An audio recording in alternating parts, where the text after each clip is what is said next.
കിടിലം പടം അടിപൊളി. ഇതിന്റെ ഡയറക്ടർ അടിപൊളി, സ്ക്രിപ്റ്റ് സൂപ്പർ, ബീജം അടിപൊളി, മമ്മൂക്ക അടിപൊളി, വിനായകൻ അടിപൊളി. മമ്മൂക്കയും വിനായകനും അതായത് രണ്ട് ലെജൻഡുകൾ തമ്മിൽ കൂട്ടുമുട്ടുന്ന സീനാണ്. എൻ്റെ പോലെ ഒരു രക്ഷയിലെ പടം ബമ്പർ ഹിറ്റ്, ബ്ലോക്ക് ബസ്റ്റർ ആണ്. നിങ്ങൾക്കറിയാം ഇനി ഇന്ത്യ ഭരിക്കുന്ന വില്ലൻ മമ്മൂട്ടിയും അതുപോലെ തന്നെ വിനായകനുമാണ്. കാരണം ഇനി നമ്മുടെ മലയാള സിനിമയുടെ നെറുകയിലേക്ക് വിനായകൻ ഒരു സീറ്റ് മമ്മൂക്ക പിടിച്ചിട്ട് കൊടുത്തിട്ടുണ്ടെന്നുണ്ടെങ്കിൽ ഇനി നിങ്ങൾ നോക്കിക്കോ, വിനായകൻ മലയാള സിനിമ ഭരിക്കുന്ന കാര്യം യാതൊരു സംശയമില്ല. നമ്മുടെ മൂത്തോനാണ് മമ്മൂക്ക എന്നുള്ളത് വീണ്ടും തെളിയിച്ചിരിക്കുകയാണ്. ആദ്യത്തെ മമ്മൂക്കയുടെ 100 കോടി ബഡ്ജറ്റ് സിനിമ ദേ വന്നിരിക്കുന്നു. സൂപ്പർ സൂപ്പർ മമ്മൂക്ക തൂക്കി. 2025 മാത്രമല്ല 2026 തൂക്കി.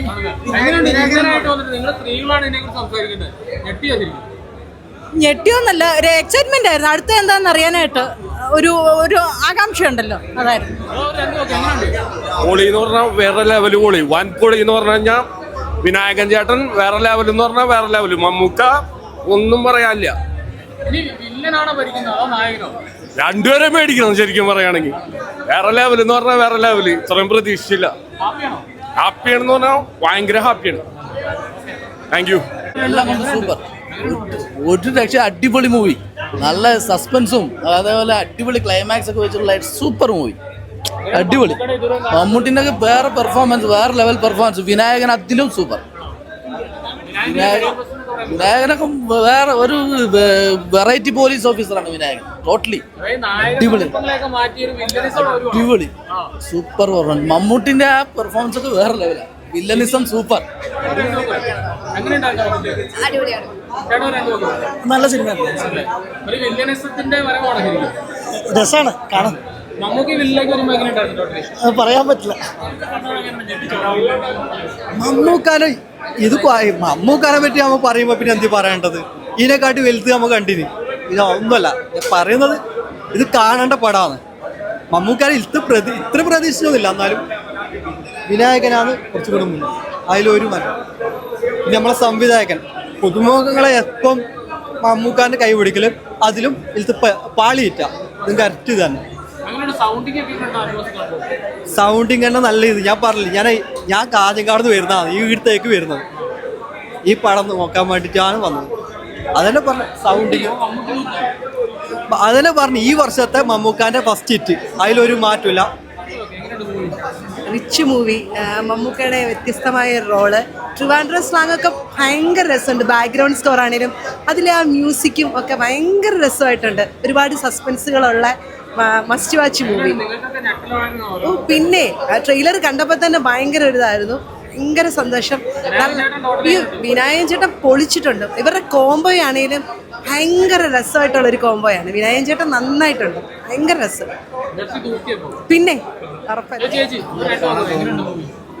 മൂവി നല്ല മൂവിയാണ്. മമ്മൂക്കയും വിനായകനും അടിപൊളിയായിട്ടുണ്ട്. എന്തായാലും കാണണം. ബാക്കി കണ്ടിട്ട് നെഗറ്റീവ് അടിപൊളിയുണ്ട്. അത് പറഞ്ഞത് കാണണം. കാണുമ്പോഴേ നമുക്ക് അതിൻ്റെ ഒരു എന്താ പറയാ, മമ്മൂക്കയുടെ ഒരു എന്താ പറയാ നെഗറ്റീവ് പെർഫോമൻസ് അറിയാൻ പറ്റുള്ളൂ. സൂപ്പറാണ്, ഒന്നും പറയാനില്ല. ഭയങ്കര നല്ലതായിരുന്നു. ഞാനൊരു വലിയ മമ്മൂക്ക ഫാനാണ്. അതുകൊണ്ട് മമ്മൂക്ക ഫാൻസിനെ തൃപ്തിപ്പെടുത്തുന്ന ഒരു ഡെഫിനറ്റ്ലി സിനിമയാണ്. മമ്മൂക്കയുടെ villain role with very very subtle expressions ആണ് കൊടുത്തിരിക്കുന്നത് വില്ലൻ റോളിന്. ഭയങ്കര വേറെ ലെവലിലാണുള്ളത്. Oh very nice, very nice. ശരിക്കും നമുക്ക് അങ്ങനെ അയ്യോ അവർ അങ്ങനെയൊന്നും തോന്നില്ല. നമ്മൾ അത്രയും കഥയിൽ എൻഗ്രോസ്ഡ് ആയിരിക്കും സിനിമ കാണുമ്പം. അത്രയും ബിലീവബിൾ ആണ്. ഈവൻ വിനായകൻ സാറിൻ്റെ റോളായാലും ആള് ഭയങ്കര ഡിഫറെൻ്റ് ആയിട്ടുള്ള ഒരു പോലീസുകാരനായിട്ട് അഭിനയിച്ചിരിക്കുന്നത്. ഒരു ബോഡി ലാംഗ്വേജിൽ തന്നെ ഒരു ഡിഫറൻസ് ഉണ്ട്. ഭയങ്കര നന്നായിട്ടുണ്ട്.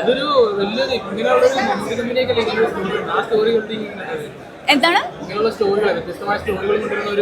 ഓ ഡെഫിനറ്റ്ലി ഇത് വ്യത്യസ്തമായ സ്റ്റോറി. ഇങ്ങനെ ഒരു ക്യാരക്ടർ ഇപ്പം മമ്മൂക്ക ഇസ് ഡെഫിനറ്റ്ലി എക്സ്പെരിമെൻറ്റിങ്. നമുക്കൊക്കെ അറിയാമല്ലോ, അത്രയും അടിപൊളി സിനിമകൾ വന്നിട്ടുണ്ട്. ഇതും വൺ ഓഫ് ദ ഡിഫറെൻറ്റ് രീതിയിലുള്ള എക്സ്പെരിമെൻറ്റ്സ് ആണ്. ആൻഡ് ഡെഫിനറ്റ്ലി എനിക്ക് it work very well and masti. പടം സൂപ്പർ പടം. ബിസിനസ് കളങ്കാവിൽ തൂക്കി. വിനായകൻ നായകനായി, മമ്മൂട്ടി വില്ലനായ ഒരു മെഗാസ്റ്റാർ ഇമാതിരി റോളൊക്കെ എടുക്കണമെന്നുണ്ടെങ്കിൽ അത് മമ്മൂട്ടി മാത്രമേ ചെയ്യുന്നുള്ളൂ. സൂപ്പർ സ്റ്റാറുകൾ ആരും ഇങ്ങനെ ഒരു റോൾ ഏറ്റെടുക്കില്ല.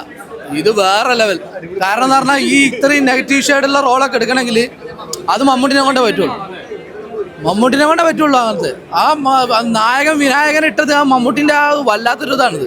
വേറെ എത്ര സൂപ്പർ സ്റ്റാറുകളുണ്ട്, അവരാരും നായകനാക്കാതെ വിനായകനെ കൊണ്ടുപോയി നായകനാക്കി മമ്മൂട്ടി ആ വില്ലനീസ് ഏറ്റെടുത്തിട്ടുണ്ടെങ്കിൽ പടം വേറെ ലെവൽ എന്ന് പറഞ്ഞാൽ അടിപൊളി. ഞെട്ടിച്ചു. സൈക്കോപാത്ത് വേറെ ലെവലായിട്ട് ഈ തിയേറ്ററിൽ കണ്ടില്ലെങ്കിൽ ഭയങ്കര നഷ്ടം കേട്ടോ. അതായത് മമ്മൂക്കാട് പടത്തിൻ്റെ ഏറ്റവും വലിയ ഹൈലൈറ്റ് എന്ന് വെച്ച് കഴിഞ്ഞാൽ നമ്മൾ ഓരോ പടം കഴിയും തോറും നമ്മൾ പഴയ പടങ്ങളുടെ ഒരു സംഭവം പോലും നമുക്ക് ഫീൽ ചെയ്യില്ല. Totally different. ഒരു പുതിയൊരു നടൻ വന്നിട്ട് അല്ലെങ്കിൽ നമ്മൾ ഇതുവരെ കാണാത്തൊരു നടൻ വന്നിട്ട് അഭിനയിക്കുന്നൊരു ഫീലാണ്. ക്യാരക്ടർ ടോട്ടലി ഡിഫറെൻ്റ് ആണ്. സൈക്കോപാത്തിൻ്റെ അങ്ങേയറ്റം എന്ന് പറയാൻ പറ്റില്ല. ആ രീതിയിലാണ് മലയാളത്തിലൊക്കെ സൈക്കോപാത്ത് വളരെ റെയറായിട്ട് കിട്ടുന്നതാണത്. എന്താ പറയുക, മസ്റ്റ് വാച്ച് തിയേറ്റർ എക്സ്പീരിയൻസ് ആണ്. എക്സ്പെഷ്യലി ഫാമിലിയായിട്ട് തന്നെ വന്ന് കാണേണ്ട സാധനം എന്നാണ്. സ്റ്റോറി അതിന് മാത്രമുള്ളൊരു മേക്ക് ചെയ്തിട്ടുണ്ട്. വിനായകന് കിടു റോള് തന്നെ വിനായകനും കിട്ടിയേക്കണത്. ക്ലൈമാക്സിൻ്റെ ഒരു അരമണിക്കൂറൊക്കെ കഴിഞ്ഞാൽ തിയേറ്ററിൽ ഒരു വളരെ സൈലൻ്റ് തിയേറ്റർ സ്ക്രീനിൽ നിന്ന് കണ്ണെടുക്കാൻ തന്നെ ഇരുന്ന് കാണാൻ പറ്റിയ സാധനമാണത്. എല്ലാവർക്കും ഇത് ഒരു രക്ഷയില്ല, തിയേറ്ററിൽ തന്നെ വന്ന് കാണണം. നല്ല പടമാണ് എല്ലാ രീതിയിലും. അതായത് ഒരു ഡോൾബി അറ്റ്മോസിൽ സറൗണ്ടിലൊക്കെ ഇരുന്ന് കാണുന്ന ഒരു സൗണ്ട് എഫക്റ്റും അതുപോലെ തന്നെ ബാക്കിയുള്ള ഏരിയയിലെല്ലാം പടം പിടിച്ചിട്ടുണ്ട്. എനിക്ക് ഭയങ്കരമായിട്ട് ഇഷ്ടപ്പെട്ടു. മമ്മൂക്ക തിരിച്ചു വരുമെന്ന് പറയുന്നത് തിരിച്ചു വരുവാറല്ല എന്ന്, പക്ഷേ എന്നാൽ കുറേ നാൾക്ക് ശേഷം മമ്മൂക്കയെ കണ്ട ഒരു പടം, നല്ലൊരു പടം കാണാൻ പറ്റില്ല. അതും ഭയങ്കര ഹാപ്പിയായിട്ട് തന്നെ തിയേറ്ററിൽ നിന്ന് ഇറങ്ങാൻ പറ്റും. ഭയങ്കര സന്തോഷമുണ്ട്. Must watch.